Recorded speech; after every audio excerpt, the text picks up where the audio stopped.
ಈಗ ಬಿಜೆಪಿ ಒಂದು ಆರೋಪ ಮಾಡ್ತಾ ಇದೆ, ಹಲಾಲ್ ಬಜೆಟ್, ಓಲೈಕೆ ಬಜೆಟ್ ಅಂತ ಹೇಳಿ. ಇದನ್ನ ನೀವು ಒಪ್ತೀರಾ? ಅಲ್ಲ, ಈಗ ನಾನೇ ಬಹಳ ಸ್ಪಷ್ಟವಾಗಿ ಹೇಳಿದ್ದೀನಲ್ಲ. ಈಗ ನಿನ್ನೆ ಬಡ್ಜೆಟ್ ಅಲ್ಲಿ ಹತ್ತತ್ರ 16 ಪ್ರೋಗ್ರಾಮ್ ವಿಶೇಷವಾಗಿ ಕೊಟ್ಕೊಂಡಿದ್ದಾರೆ. 16 ಪ್ರೋಗ್ರಾಮ್ಸ್ ಫಾರ್ ಮುಸ್ಲಿಂ ಕಮ್ಯುನಿಟಿ. ಆದರೆ what about the other communities? OBC ಏನು ಅನ್ಯಾಯ ಮಾಡಿದೆ?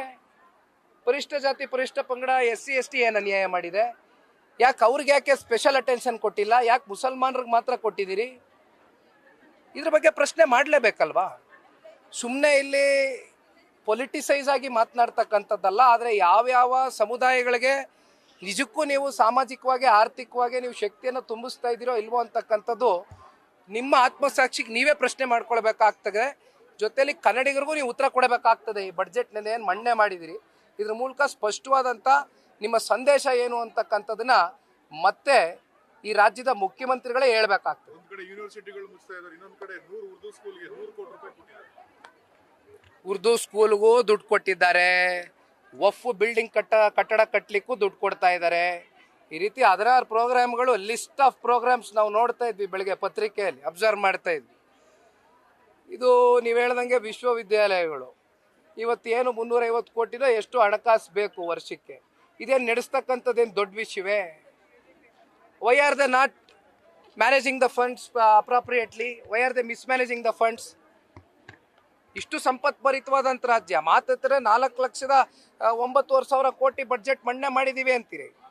ಒಂದು ವಿವಿಗಳನ್ನ ನೀವು ನಡೆಸ್ತಕ್ಕಂಥದಕ್ಕೆ ಇವತ್ತು ಸರ್ಕಾರ ವಿಫಲರಾಗಿದ್ದಾರೆ ಅಂತಕ್ಕಂಥದ್ದಾದರೆ ಇನ್ನು ಸರ್ಕಾರ ಎಲ್ಲಿಗೆ ಬಂದು ನಿಂತಿದೆ ಅಂತಕ್ಕಂಥದ್ರ ಬಗ್ಗೆ ಇವತ್ತು ಜನಸಾಮಾನ್ಯರು ಯೋಚನೆ ಮಾಡಬೇಕಾಗ್ತದೆ. ಯೋಚನೆ ಮಾಡ್ತಾ ಇದ್ದಾರೆ ಈಗಾಗಲೇ.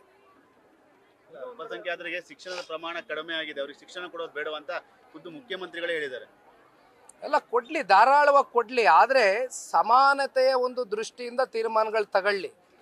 ಈ ರಾಜಕೀಯವಾಗಿ ಅವರ ಲೆಕ್ಕಾಚಾರಗಳಿಗೆ, ರಾಜಕೀಯದ ಅವರ ಲಾಭಗಳಿಗೆ ಅವರು ತಗೊಳ್ತಕ್ಕಂಥ ತೀರ್ಮಾನ ಆಗ್ತಕ್ಕಂಥದ್ದು ಸೂಕ್ತ ಅಲ್ಲ.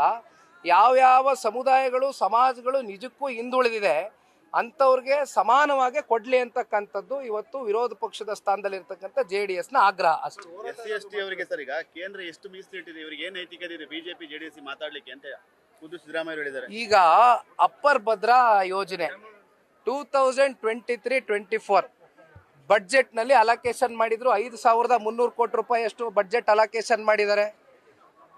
ಇವತ್ತು ಒಂದು GST ಕೌನ್ಸಿಲ್ ಮೀಟಿಂಗ್ ಕರೆದ್ರೆ ಎಲ್ಲ ರಾಜ್ಯದ ಮುಖ್ಯಮಂತ್ರಿಗಳು ಹೋಗ್ತಾರೆ ಕೇಂದ್ರಕ್ಕೆ. ಆದರೆ ನಮ್ಮ ರಾಜ್ಯದ ಮುಖ್ಯಮಂತ್ರಿಗಳು ರೀಸನಿಂಗ್ ಕೊಟ್ಟು ಇಲ್ಲಿನ ಕಂದಾಯ ಸಚಿವರನ್ನ GST ಕೌನ್ಸಿಲ್ ಮೀಟಿಂಗ್ ಕಳಿಸ್ತಾರೆ. ಅಂದರೆ ಇವರು ಎಷ್ಟರ ಮಟ್ಟಕ್ಕೆ ಕೇಂದ್ರ ಜೊತೆ ಇವತ್ತು ನೀವು ಯಾತಕ್ಕೋಸ್ಕರ ಒಂದು ಒಳ್ಳೆಯ ಸಂಬಂಧ, ಒಂದು ಸಂಪರ್ಕ ಇಟ್ಕೊಳ್ಬೇಕು? ವೈಯಕ್ತಿಕ ಕಾರಣಕ್ಕಲ್ವಲ್ಲ. ನಾವೆಲ್ಲ ಯಾತಕ್ಕೋಸ್ಕರ ಇವತ್ತು ಚುನಾಯಿತಿ ಪ್ರತಿನಿಧಿಗಳಾಗಿ ಯಾತಕ್ಕೋಸ್ಕರ ಇವತ್ತು ಸಾರ್ವಜನಿಕ ಬದುಕಿಗೆ ಬಂದು ಇವತ್ತು ಸೇವೆ ಮಾಡ್ತಾ ಇದ್ದೀವಿ? ನಮ್ಮನೆಗೋಸ್ಕರ ಅಲ್ವಲ್ಲ, ರಾಜ್ಯಕ್ಕೋಸ್ಕರ ಅಲ್ವಾ, ಜನಕ್ಕೋಸ್ಕರ ಅಲ್ವಲ್ಲ. ಹಂಗಾಗಿ ನೀವು ಒಂದು ಹೃದಯ ವೈಶಾಲ್ಯತೆ ಇಟ್ಕೊಳ್ಬೇಕಾಗ್ತದೆ. ನೀವು ಒಂದು ಒಳ್ಳೆ ಸಂಬಂಧ, ಒಂದು ಸಂಪರ್ಕ ಕೇಂದ್ರದ ಜೊತೆ ಒಂದಾಗ ಆಟೋಮೆಟಿಕಲಿ ನಿಮಗೇನು ಬೇಕು ನೀವು ಅದನ್ನು ಪಡ್ಕೊಳ್ತಕ್ಕಂಥದ್ದಕ್ಕೆ ನೀವು ಈ ರಾಜ್ಯದ ಮುಖ್ಯಮಂತ್ರಿಗಳಾಗಿ ಈ ರಾಜ್ಯದ 7.5 ಕೋಟಿ ಕನ್ನಡಿಗರ ಒಂದು ಧ್ವನಿಯ ಕೆಲಸ ಮಾಡ್ತಿದ್ದೀರಿ. ಅವಕಾಶ ಕೊಟ್ಟಿದ್ದಾರೆ ಜನ. You have to change your mind set. Sir, ಕೊನೆ ನೇರ ಪ್ರಶ್ನೆ. ಸಿದ್ದರಾಮಯ್ಯ ಈ ಬಜೆಟ್ಗೆ 100ಕ್ಕೆ ಎಷ್ಟು ಅಂಕ ಕೊಡ್ತೀರಿ? ಇದು ಕೇವಲ ಮೇಲ್ನೋಟಕ್ಕೆ ಅಂಕೆ ಅಂಶಗಳನ್ನ ನೋಡಿ ತೃಪ್ತಿ ಪಟ್ಕೊಳ್ತಕ್ಕಂಥ ಬಡ್ಜೆಟ್ ಅಷ್ಟೇ ಬಿಟ್ಟರೆ ನೀವು ಇದರ ಆಳ ಅಗಲ ಇನ್ ಡೆಪ್ತ್ ಅನಾಲಿಸಿಸ್ ಹೋದಾಗ ಪ್ರತಿಯೊಬ್ಬರು ಕೂಡ ರಾತ್ರಿ ನಿದ್ದೆ ಕೂಡ ಹೋಗೋದಿಲ್ಲ. ಪ್ರತಿಯೊಬ್ಬ ಜನಸಾಮಾನ್ಯರ ಮೇಲೆ ಇವಾಗ ಏನು ಹೇಳಿದ್ನಲ್ಲ 14,700 ರೂಪಾಯಿ ಎಷ್ಟು ನಮ್ಮ ಮೇಲೆ ಸಾಲದ ಹೊರೆ ಬಿದ್ದಿದೆ ಅಂತ ಪ್ರತಿಯೊಬ್ಬ ಕನ್ನಡಿಗನ ಮೇಲೆ ಹೊರನೋಟಕ್ಕೆ ಹೇಳ್ಕೊಳ್ತಕ್ಕಂಥದ್ದು ಅಂಕಿಅಂಶಗಳು ನೋಡಿದಾಗ ನಾವು ಬೆನ್ನು ತಟ್ಕೋಬೋದು ಅಷ್ಟೇ. ಬಿಟ್ಟರೆ ಒಳಗಡೆ ಇನ್ ಡೆಪ್ತ್ ಹೋದಾಗ ಏನಿದೆ ಇದರ ಆಳ ಆಗಲ್ಲ ಅಂತ ಅರ್ಥ ಮಾಡ್ಕೊಂಡಾಗ ಭಯ ಆಗತ್ತೆ. ಹೋರಾಟ ಅಂತಕ್ಕಂಥದ್ದು ಮೊನ್ನೆ ದಿನ ಫ್ರೀಡಮ್ ಪಾರ್ಕಲ್ಲಿ ಪ್ರಾರಂಭ ಮಾಡಿದ್ದೀವಿ. ಇಡೀ ಎಲ್ಲ ನಮ್ಮ ಜಿಲ್ಲೆಗಳಲ್ಲೂ 31 ಜಿಲ್ಲಾಧ್ಯಕ್ಷಗಳಿಗೆ ನಾನೇ ಪರ್ಸನಲಿ ಫೋನ್ ಮಾಡಿ ಮಾತನಾಡಿ ಇವತ್ತೇನು 5 ಗ್ಯಾರಂಟಿಗಳನ್ನ ತಡೆ ಒಡ್ಡಿದ್ದಾರೆ. ಈ ರಾಜ್ಯ ಸರ್ಕಾರ ಕೊಟ್ಟಿರ್ತಕ್ಕಂಥ ಮಾತನ್ನ ವಾಪಸ್ ತಗೊಂಡಿದ್ದಾರೆ. ಈ ಚುನಾವಣೆ ಸಂದರ್ಭದಲ್ಲಿ ನಾವೇ ನೋಡಿದ್ದೀವಿ. ಚುನಾವಣೆ ಸಮೀಪ ಬಂತು ಅಂದರೆ 3 ತಿಂಗಳದು 4 ತಿಂಗಳದು ದುಡ್ಡು ಒಂದೇ ಸಲ ಸೇರಿಸಿ ಆಗ್ತಕ್ಕಂಥದ್ದು ಯಾರು ದುಡ್ಡು? ಯಾವ ಥರ ನೀವು ನಿಮ್ಮ ರಾಜಕೀಯದ ಲೆಕ್ಕಾಚಾರಗಳಿಗೆ ಜನರ ತೆರಿಗೆ ಹಣವನ್ನು ಯಾವ ರೀತಿ ದುರುಪಯೋಗ ಮಾಡ್ಕೊಳ್ತಾ ಇದ್ದೀರಾ ಅಂತಕ್ಕಂಥದ್ದಕ್ಕೆ ಒಂದು ಸಣ್ಣ ಸಾಕ್ಷಿ ಇದು.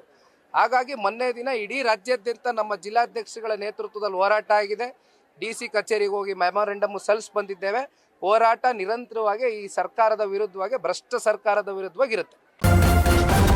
ನ್ಯೂಸ್ ಫಸ್ಟ್ ನಿರ್ಭೀತಿಯಿಂದ ನಿಮ್ಮ ಪರವಾಗಿ.